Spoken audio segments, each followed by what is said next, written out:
Sebagai manusia, saudara, ada satu hal yang sangat penting untuk kita lakukan, bukan cuma setiap hari, tapi setiap saat dalam hidup kita. Bukan dua hal, bukan tiga hal, cuma satu hal saja, yaitu memilih. Perhatikan itu. Ada banyak hal yang kita bisa kerjakan dalam hidup. Ada banyak hal yang kita bisa hadapi. Ada banyak hal yang kita lihat di sekeliling kita. Banyak lain-lain. Tapi satu hal ini yang penting, yaitu memilih. Coba saudara renungkan, berapa kali yang terjadi dalam hidup kita, mengalami keberhasilan maupun mengalami kegagalan. Ya, perhatikan lagi sekali. Berapa kali terjadi dalam hidup kita ketika kita mengalami keberhasilan atau mengalami kegagalan. Saudara temukan 90 sekian persen, baik kita gagal maupun kita berhasil, itu penyebabnya pasti sesuatu yang kita pilih sebelum peristiwa itu terjadi. Kira-kira ya atau tidak? Memilih, saudara. Nah, maaf kalau saya bandingkan ini dengan binatang, jangan tersinggung. Binatang tidak pernah berbuat salah karena mereka tidak punya pilihan dalam hidup. Pernah nggak tanya, maaf kalau saudara punya anjing, punya kuda, mungkin punya sapi, pernah nggak tanya, hari ini kamu mau makan apa? Betul? Mereka nggak pernah bisa memilih. Ya, binatang peliharaan apa saja, mungkin itu burung, mungkin itu ikan di akuarium, atau kucing, atau apa saja. Kita nggak akan pernah tanya kepada mereka, kamu mau kemana? Betul?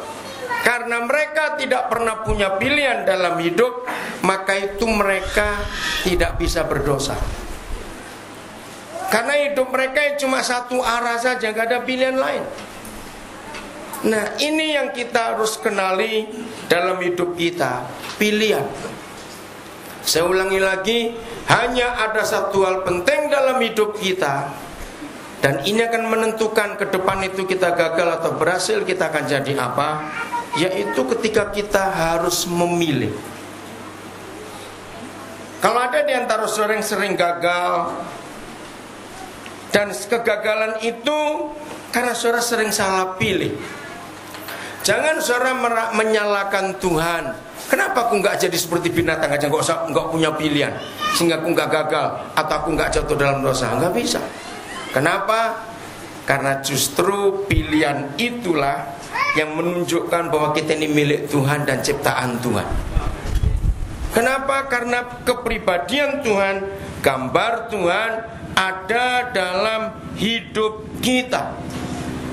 Dan salah satu bentuk daripada image atau gambar Tuhan yang kita temukan dalam kitab Kejadian pasal 1 ayat 26, yaitu kita bisa memilih.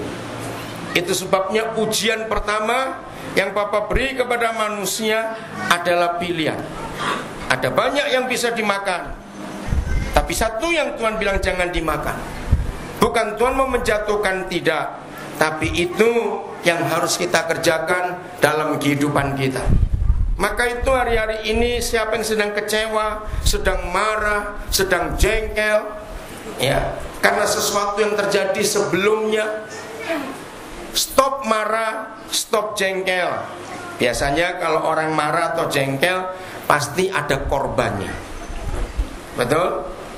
Nah, biasanya korban yang paling dekat itu ya yang paling dekat.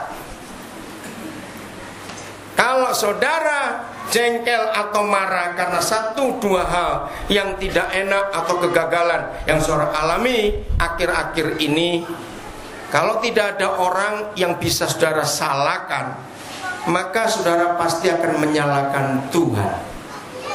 Nah, itulah kejahatan manusia ini, selalu mencari siapa yang salah, padahal yang salah adalah dirinya sendiri ketika memilih hal yang salah.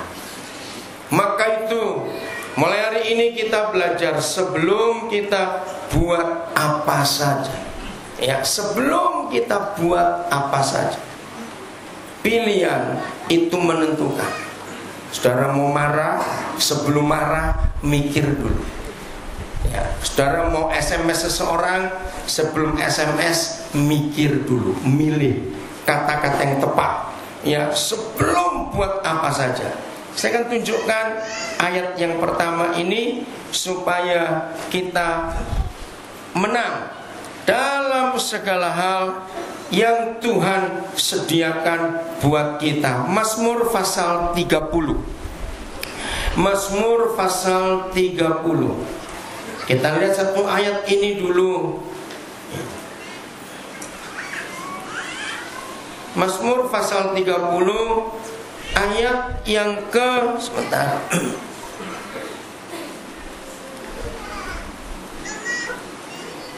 Pasal 30 ayat yang ke-11. Dengarlah Yahweh dan kasihanilah aku. Yahweh, jadilah penolongku. Saya baca lagi. Dengarlah Yahweh dan kasihanilah aku. Yahweh, jadilah penolongku.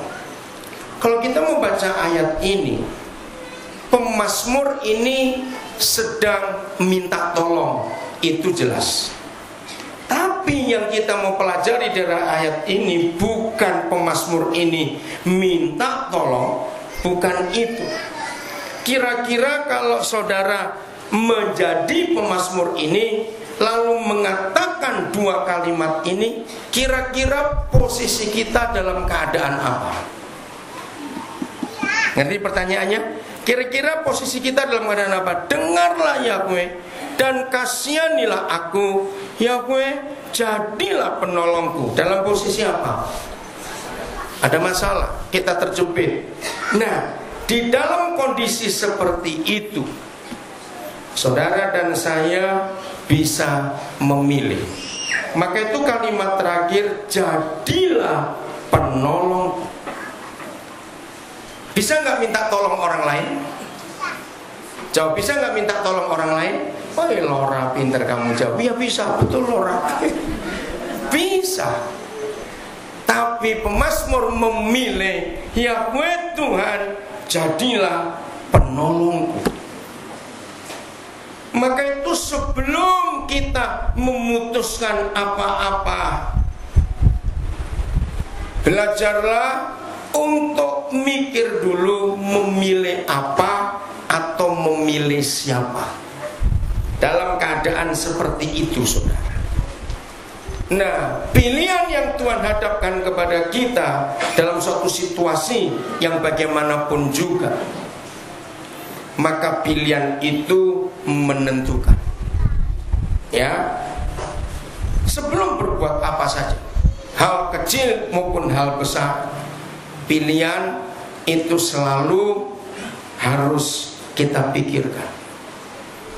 Bagi kita suami istri, berapa kali masalah-masalah terjadi dalam hidup kita, sebetulnya dimulai dengan hal yang sepele. Sepelenya apa? Salah milih kata-kata. Kira-kira ya atau tidak? Betul? Coba suami istri jujur ya. Berapa kali kita sering ribut, ternyata kalau kita teliti baik-baik itu karena salah milih kata-kata. Ya atau tidak? Kata-kata yang sama yang pernah kita ucapkan pada pasangan kita minggu yang lalu, dengan kata-kata yang sama persis, nggak dikurangi hurufnya, nggak dikurangi apa-apanya, sama persis, diucapkan hari ini dengan intonasi atau nada yang berbeda. Minggu lalu nggak masalah, kenapa hari ini bermasalah? Jawab, cepat jawab, ya atau tidak? Sepele, saudara, kata-kata. Maka itu belajarlah betul-betul untuk apa saja memilih. Kata yang sama, nggak beda, tapi nada berbeda, yang menerima akan berbeda. Kita belajar lagi. nada yang sama, kata yang sama, intonasi yang sama, kita sampaikan kepada seseorang atau pasangan kita waktu dia nggak sakit gigi dan sakit gigi, sedang sakit gigi, beda tidak? Nah, itu masalahnya. Maka itu jangan ribut. Minggu lalu aku ngomong gitu kamu nggak apa-apa. Sekarang ngomong gini kenapa kamu marah? Ayo, amin atau aman suami istri. Jadi pilihan, waktu, kata-kata, keputusan itu penting sekali. Satu kali saya dapat ilustrasi yang menarik. Ada seorang suami ingin memberi kejutan pada istrinya. Ya, mudah-mudahan nggak ada istri yang nuntut kayak suami ini. Di ulang tahun yang kesekian istrinya itu, maka suaminya belikan dia rumah. Tapi si istri nggak boleh tahu. Jadi dari rumah kontrakan menuju rumah itu si istri ditutup matanya. Kenapa kamu tutup mataku? Sudah, aku mau buat surprise untuk kamu. Maka sampailah dia di tempat ini. Di mana? Sudah, nanti dulu. Aku nggak janji kamu nggak boleh buka, tutup mata ini. Nah terus, maaf ini ilustrasi itu. Si istri ini pengen kentut juga. Nah, tapi dia nggak mau ada suaminya. Tolong ambilkan aku minum. Nah, dia dengar suaminya jalan ke belakang, dia kentut sekenceng-kenceng. Udah, minuman datang, aduh, dia pengen kentut lagi. Kapan tutup mata ini boleh dibuka? Tunggu, bilang tunggu. Saudara. Terus aduh pengen kentut lagi, dia malu ada suaminya nanti itu. Coba, seperti kok gelap ini atau kurang terang lampunya, coba nyalakan itu, cari, tuntut lagi. Nah, setelah dia rasa puas, dia bilang, ini kapan mata dibukain? Ada di mana? Saudara, begitu suaminya yakin sudah siap semua dibereskan rumah itu, maka ketika tutup mata dibuka, dia kaget, mertuanya ada di situ. Terus dia tanya, sejak kapan ibu bapak ada di sini? Sejak kamu kentut pertama tadi.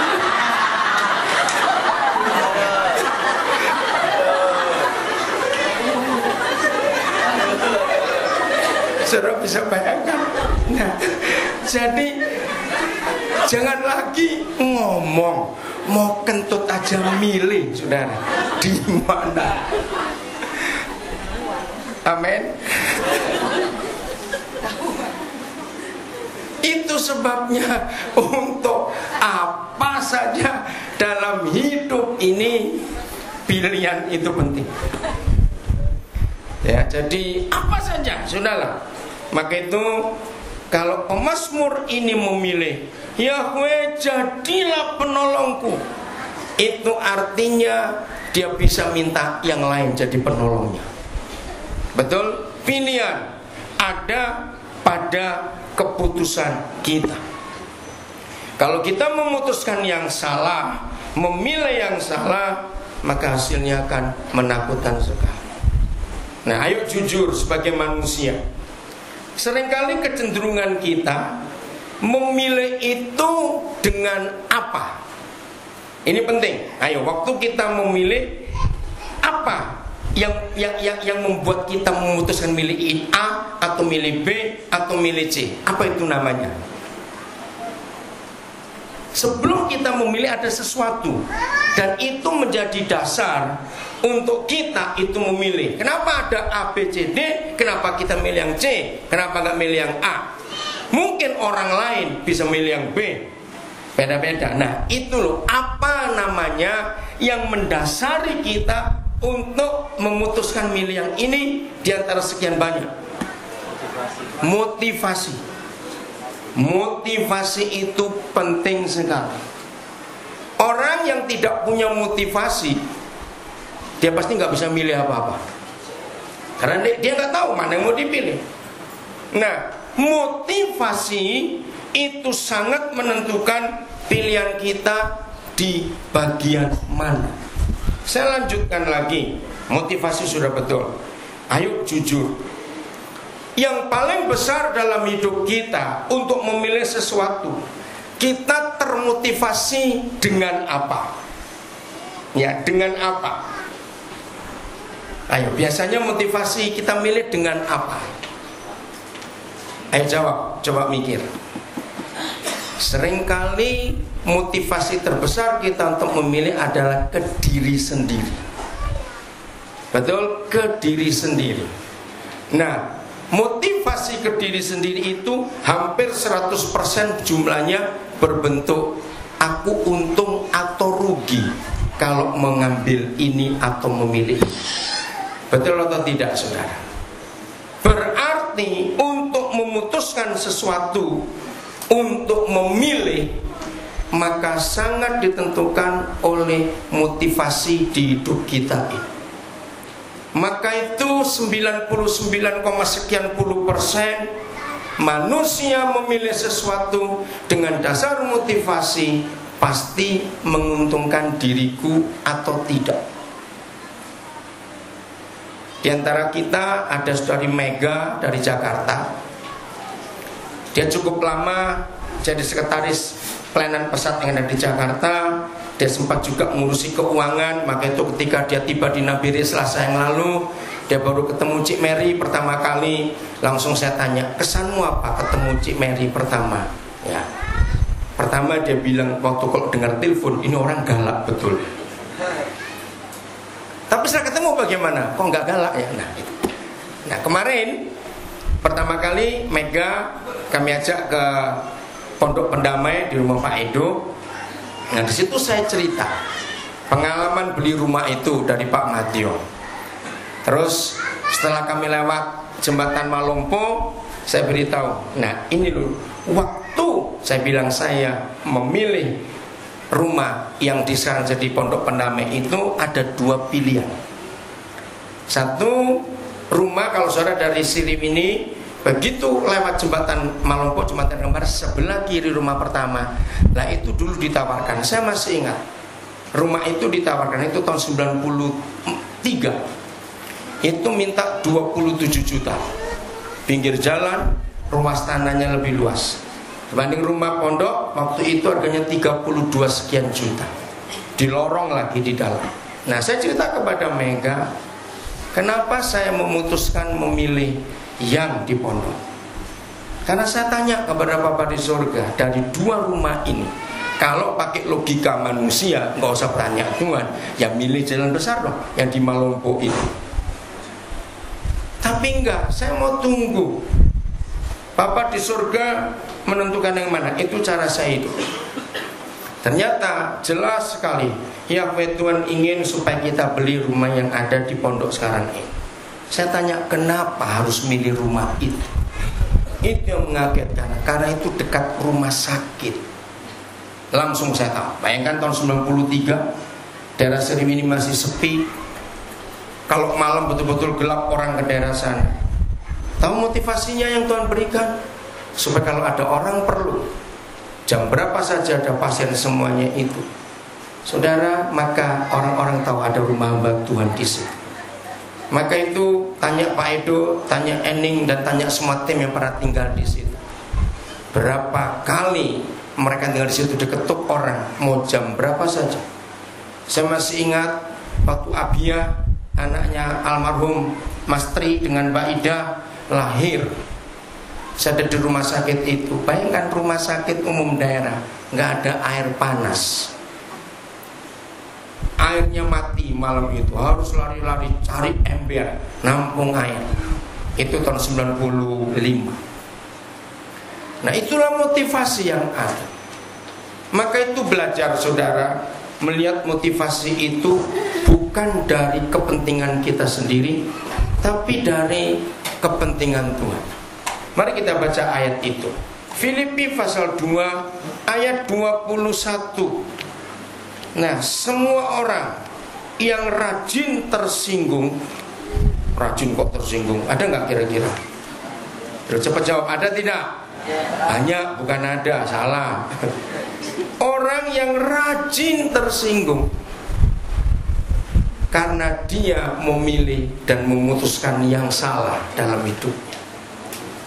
Ya, Lihat ayat ini, Filipi 2 ayat 21.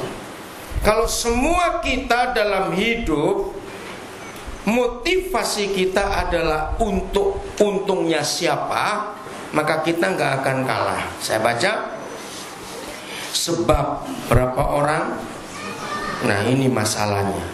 Wajar manusia itu begitu. Sebab semuanya mencari, baca, mencari apa?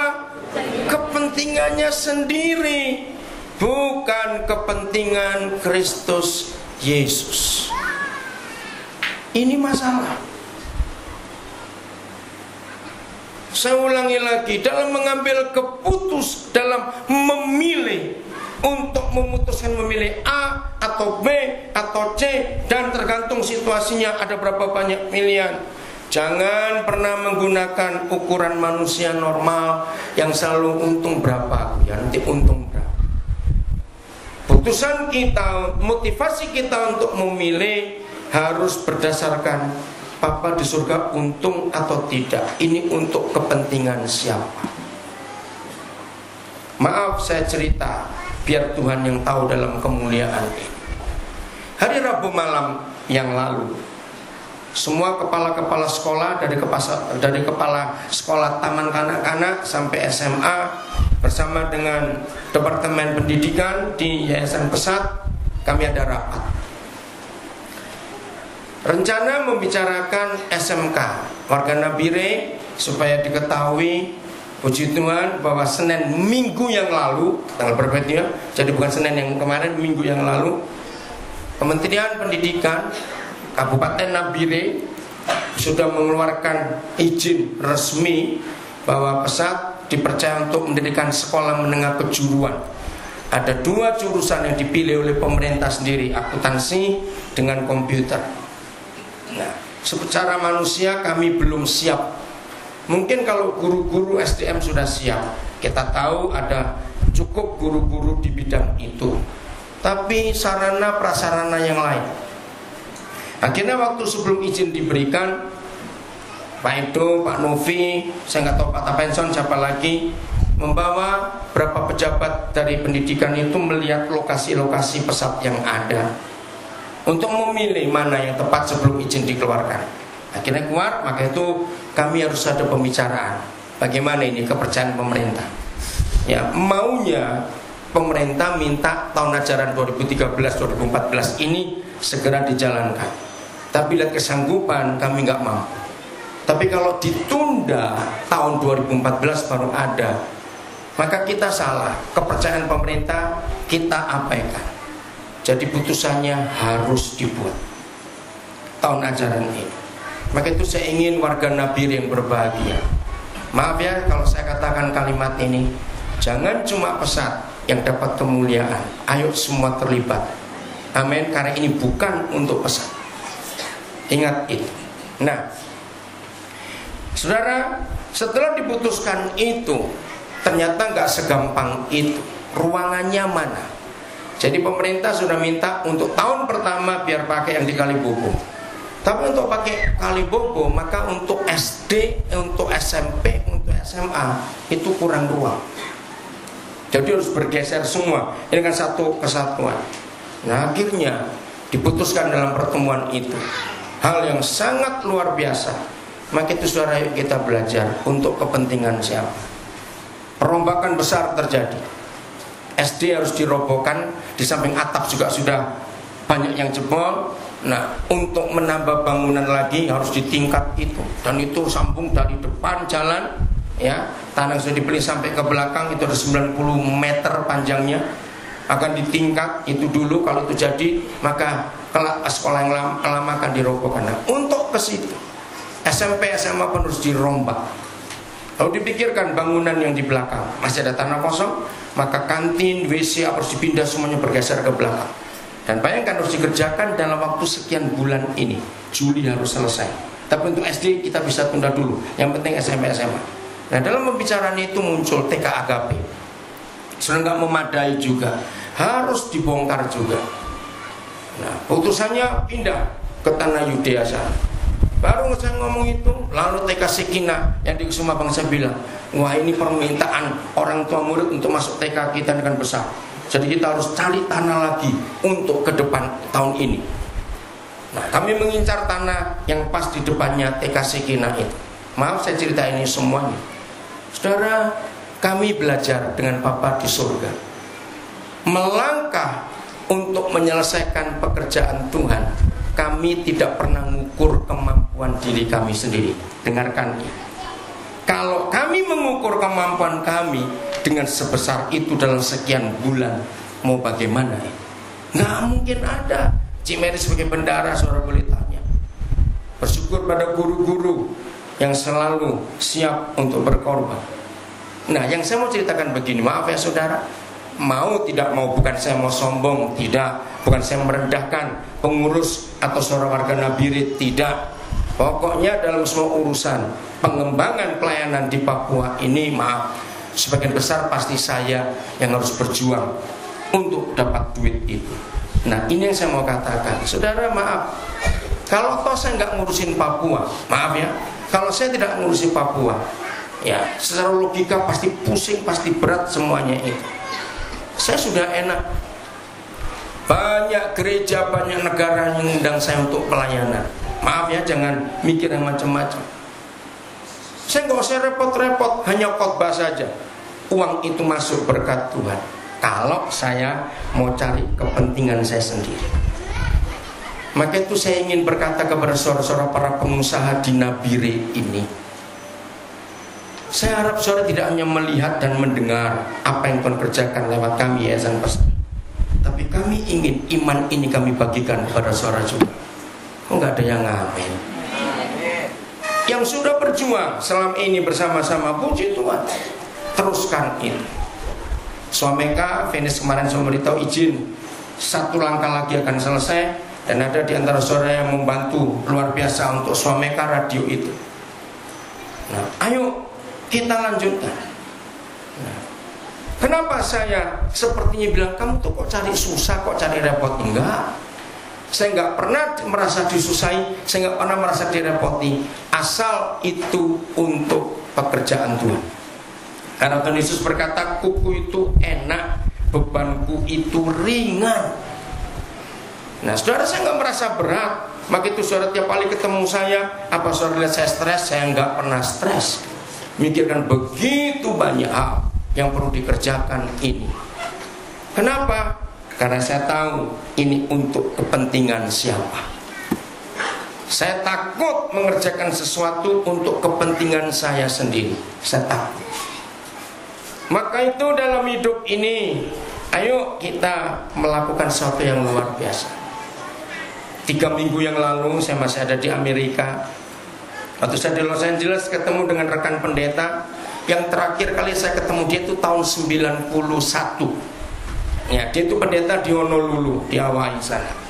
Nah, dia adalah orang yang berkata kepada saya waktu itu saya sudah lama tinggal di sana dalam pelayanan, lalu dia tahu saya akan pindah ke Papua waktu itu Irian. Dia berkata begini, saya masih ingat, Koden, kalau Koden sudah tinggal di Amerika lalu pindah ke Irian, itu suatu kemunduran. Itu kata-kata dia. Nah, setelah 20 tahun lebih baru ketemu lagi 3 minggu yang lalu. Saya sudah lupa, dia masih ingat. Ya. Wah, setelah saya dengar Koden, kalau lihat lewat internet, lewat YouTube pelayanan di Papua luar biasa. Ternyata dulu saya berkata itu salah. Saya nggak maju-maju sampai sekarang. Koden yang sudah seperti itu. Nah, maka itu mundur atau maju tidak ditentukan tempatnya di mana. Katakan amin. Mundur atau maju itu ditentukan kita milih dituntun siapa. Amin, saudara. Ayo kita melihat itu. Apa keputusan yang kita pakai untuk memilih sesuatu sangat ditentukan oleh motivasi hidup kita. Nah, motivasi itu sangat dipengaruhi bagaimana lingkungan hidup kita. Itu sangat dipengaruhi. Oke, saya tunjukkan satu ayat lagi. Kisah Rasul 20. Saya suka merenungkan ayat ini. Kisah Rasul pasal yang ke-20. Ya. Kisah Rasul pasal yang ke-20. Ayat yang ke-22. Ini sikap Paulus yang luar biasa, saudara. Dan saya belajar dari sikap hidup Paulus ini. Kisah Rasul 20 ayat 22. Tetapi kapan? Sekarang. Dibaca besok bunyinya? Loh, ayo dibaca besok bunyinya kapan? Sekarang juga. Jadi artinya setiap hari. Amin. Setiap hari dalam hidup saudara dan saya harus punya konsep hidup Paulus. Tetapi sekarang sebagai apa?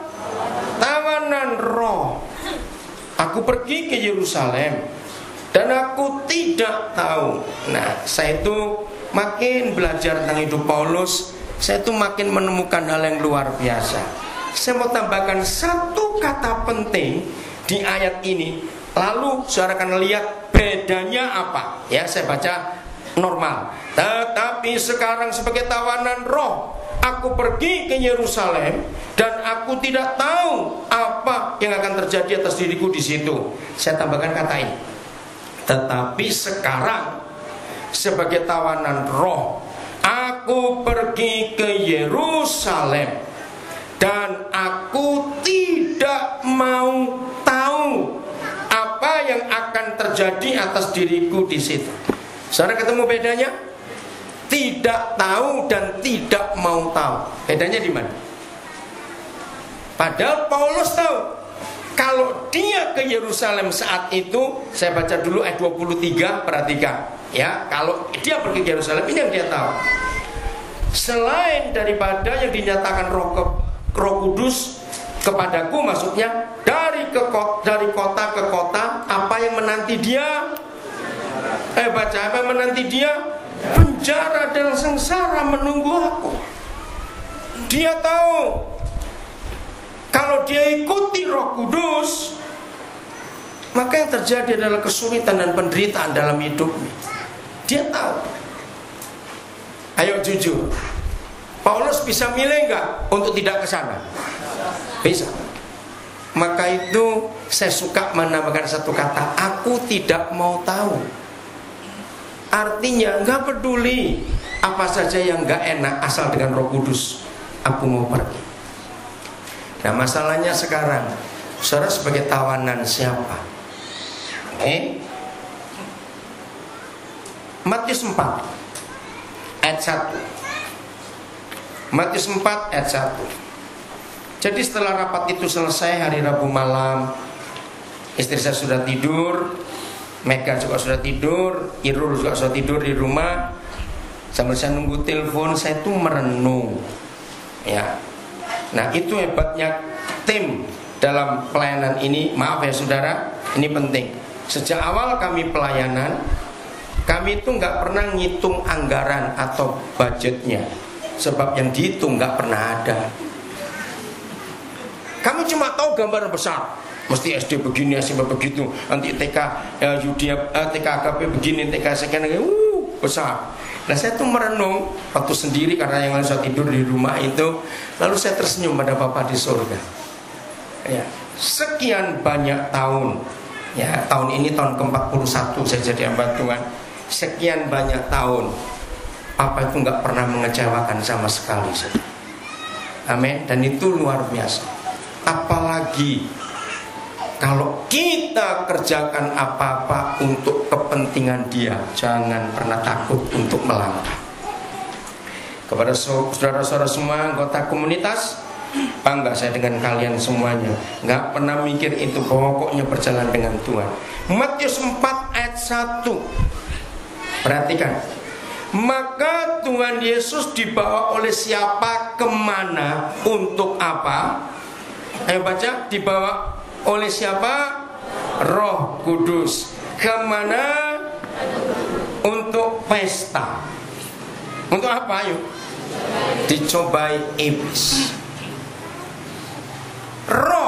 yang membawa, roh yang menuntut. Maka itu kita harus tahu kita ini tawanan siapa. Saudara, sebagai manusia 90 sekian persen normal, itu manusia normal. Kalau kita ingin tidak normal, harus mau berubah. 90 sekian persen manusia normal yang menawan dirinya pasti uang. Betul tidak? Jawab iya atau tidak? Normal itu. Apa saja yang manusia putuskan uang. Maaf, jangan tersinggung saya bilang ini. Saudara bukan orang Papua, kena biri. Sedikit yang ditanya, kenapa kamu kena biri dari Jawa, dari Sumatera, cari jodoh, itu sedikit sekali. Kira-kira ya atau tidak? Jangan tersinggung, saya cuma ngomong. 90 sekian persen saudara bukan orang Papua kena biri itu cari emas. Loh ya atau tidak? Lihat setiap pesawat yang masuk pasti ada orang asing. Entah orang dari RRC, dari Korea, dari India, cari emas. Sekian puluh persen saudara bukan orang Papua datang kena biri pasti uang. Jangan tersinggung, maaf. Saya datang pertama kali bukan uang. Saya cari mutiara-mutiara hitam yang berharga itu. Kalau saudara ingat lagu-lagu Kidung Jemaat, ya kemenangan iman. Saya ingin menahtakan permata-permata itu di mahkota Yesus Raja saya. Itu istilah dari lagu di Kidung Jemaat dan kemenangan iman. Lagi sekali, bukan uang yang saya cari waktu Tuhan bawa saya ke Papua. Maka itu saya ingin ulangi lagi, sekian puluh tanah, bukan cuma 5, 7, 8, sekian puluh tanah yang saya beli di Nabire, tidak ada satupun yang atas nama saya. Saya mau buktikan kepada iblis bahwa saya nggak cari duit ke sini, malah saya menginvestasikan demi kerajaan surga. Kalau suatu hari Tuhan suruh saya pindah ke tempat lain, nggak mungkin tanah bisa dibungkus dibawa pindah. Betul tidak? Saya akan tinggalkan itu. Maka itu motivasi ini mempengaruhi. Siapa yang menawan kita? Saya mau baca satu tulisan. Saya nggak tahu siapa yang nulis ini lebih bagus. Perkenalkan, namaku UANG. Apa itu? Wah, pintar semua. Dengar ini tulisan bagus. Wajahku biasa saja, fisikku juga lemah, namun aku mampu merombak tatanan dunia. Aku juga bisa merubah perilaku, bahkan sifat manusia, karena manusia mengidolakan aku. Banyak orang merubah kepribadiannya, mengkhianati teman, menjual tubuh, bahkan meninggalkan keyakinan imannya demi aku. Wih, keren betul si uang ini.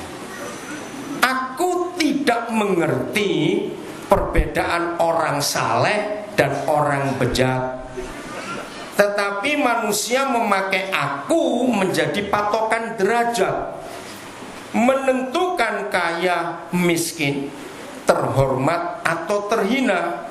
Aku ukurannya. Aku sih bukan iblis, tapi sering orang melakukan kekejian demi aku.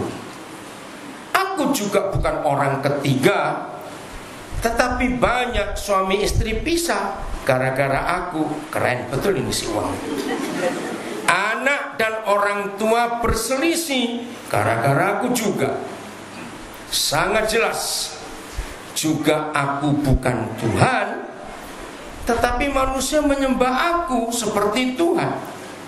Bahkan kerap kali hamba-hamba Tuhan lebih menghormati aku, padahal Tuhan sudah bersan, jangan jadi hamba uang. Seharusnya aku melayani manusia, Tetapi kenapa malah manusia mau jadi budakku? Ya karena goblok, itu aja.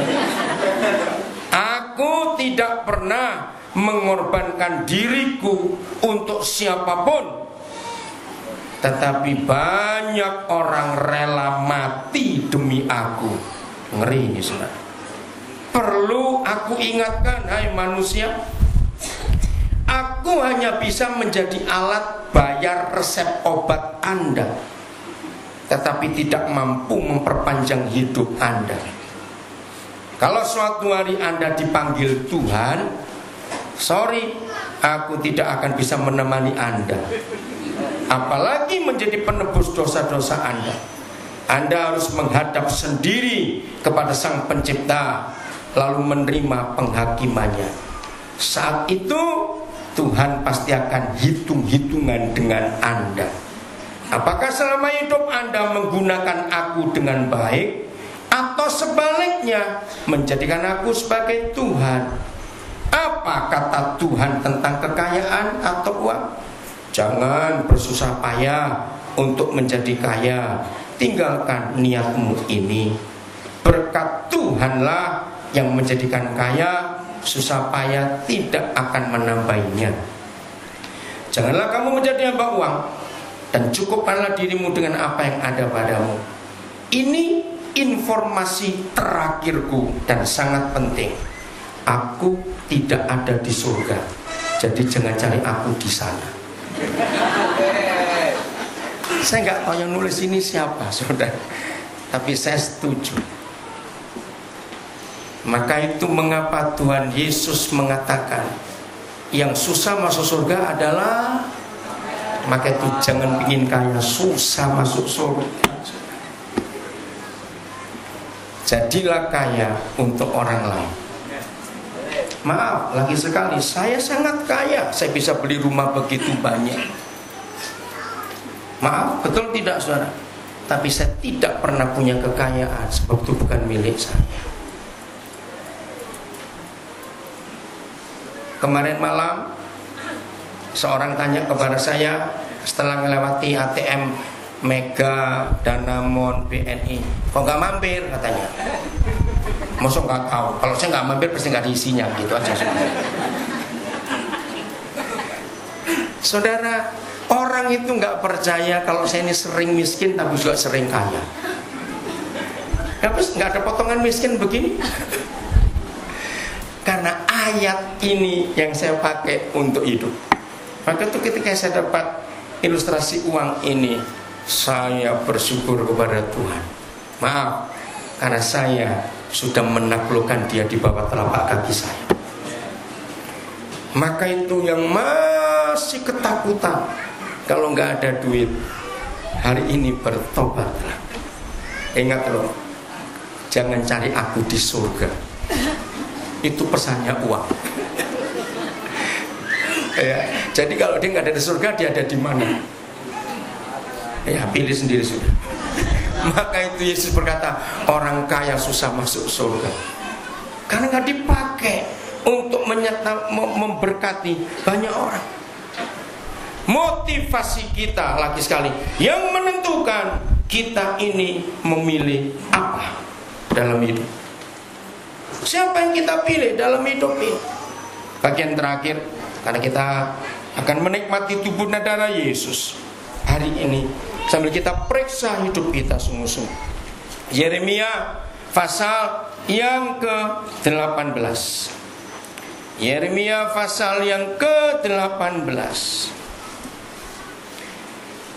Mulai ayat yang pertama, pelajaran dari pekerjaan tukang periuk.